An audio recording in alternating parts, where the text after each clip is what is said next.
जमानों पहले चांद और सूरज के बीच एक ऐसी सल्तनत आबाद थी जहां दिन में सुनहरी रोशनी बहती और रात में चांदनी का जादू रक़स करता था। इस सल्तनत का नाम था इल्डुरिया।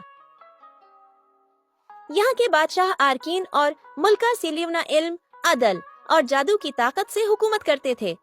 उनका महल नीले संगमरमर से तराशा गया था, जिसके मीनार बादलों को छूते और दीवारों पर चांदी की बेलें चमकती थीं। एक रात जब चांद और सूरज एक साथ आसमान पर दिखाई दिए, एक नन्ही बच्ची पैदा हुई, शहजादी मार्सीला। लेकिन जैसे ही वो पैदा हुई, महल के रोशनदानों से रोशनी के साथ साथ हल्की सी सियाह धुंध भी निकली। पादरियों ने उसे नेक शगुन नहीं समझा, मगर रानी ने कहा, ये बच्ची तवाज़ुन की निशानी है। रोशनी और साया एक साथ पैदा हुए हैं। मार्सीला बचपन से ही मुख्तलिफ थी। जब वो हिंसती तो चांदनी बढ़ जाती और जब वो रोती तो महल की दीवारों पर साए लहराने लगते। मार्सीला बहुत ज़हीन थी। वो अक्सर महल की सबसे पुरानी लाइब्रेरी में जाती, जहाँ कदीम किताबों के सफ़े खुद ब खुद सरकने लगते। एक दिन उसे एक अजीब सी सियाह जल्द वाली किताब मिली, जिसका उन्वान था किताब-उस-साया, द बुक ऑफ शैडोज। किताब जैसे ही उसके हाथ में आई, उसके अंदर से एक ठंडी हुआ निकली। आए शहजादी रोशनी, तुम्हारे अंदर साया छिपा है। अगर तुमने उसे समझा नहीं तो वो तुम्हें समझ लेगा। मार्सीला ने खौफ से किताब बंद कर दी, मगर इस रात से उसके ख्वाब बदलने लगे। वो ख्वाब में एक अंधेरा महल देखती थी, वही किला मगर सियाह रंग में डूबा हुआ, और वहाँ एक साया उससे बात करता था। हम एक हैं मार्सीला, तुम्हें बस ये याद रखना है कि रोशनी के बगैर साया नहीं होता। साल गुजरते गए। मार्सीला एक खूबसूरत, नरम दिल मगर प्रासरार शहजादी बन गई। एक रात जब सल्तनत पर अजीब सा सुनाटा छाया हुआ था, वो ख्वाबों में इसी साए के पीछे चली गई। अचानक किताब खुद ब खुद उसके कमरे में खुल गई और सियाह रोशनी के दायरे में मार्सीला का अक्स दो हिस्सों में बट गया। एक मार्सीला रोशनी की, दूसरी मार्सीला सायों की। साया बोली, मैं तुम्हारा दूसरा चेहरा हूँ जो हमेशा तुम्हारे साथ था। तुम मुझे मान लो, हम एक होंगे और सल्तनत हमेशा के लिए महफूज हो जाएगी।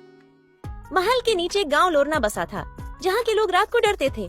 उनका यकीन था कि महल से निकलने वाला साया उनके ख्वाब चरा लेता है, लेकिन उन्हें क्या खबर कि वो साया द्रासिल मार्सेला थी, जो रात के वक्त छिपकर गांव जाती, बीमार बच्चों पर चांदनी की रोशनी डालती, खिशक जमीन पर सायादार बादल लाती और किसी को दिखाई दिए बगैर उनकी मदद करती।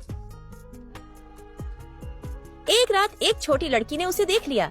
मार्सीला ने बस मुस्कुरा कर कहा, कभी कभी साया भी रोशनी लाता है बेटी। एक दिन महल पर एक अजीब आफत नाजिल हुई। सूरज कई दिन तुलुआ नहीं हुआ, अंधेरा बढ़ने लगा और दरबार में शोर मच गया।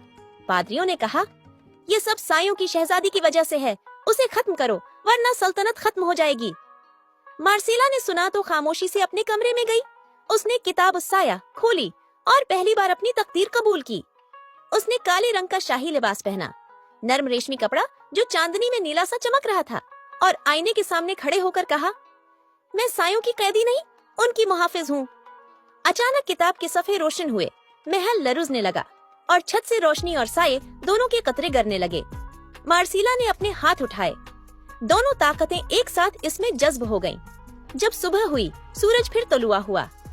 महल के चारों तरफ रोशनी भी थी और साये भी, मगर अब वो दुश्मन नहीं थे। गांव वाले हैरान थे कि उनके खेत हरे हो गए, बीमार ठीक हो गए और महल की दीवारों पर एक नया निशान चमक रहा था। रोशनी और साया एक हैं। मार्सीला अब सल्तनत की शहजादी नहीं, बल्कि मुहाफिज़े तवाज़ुन कहलाई।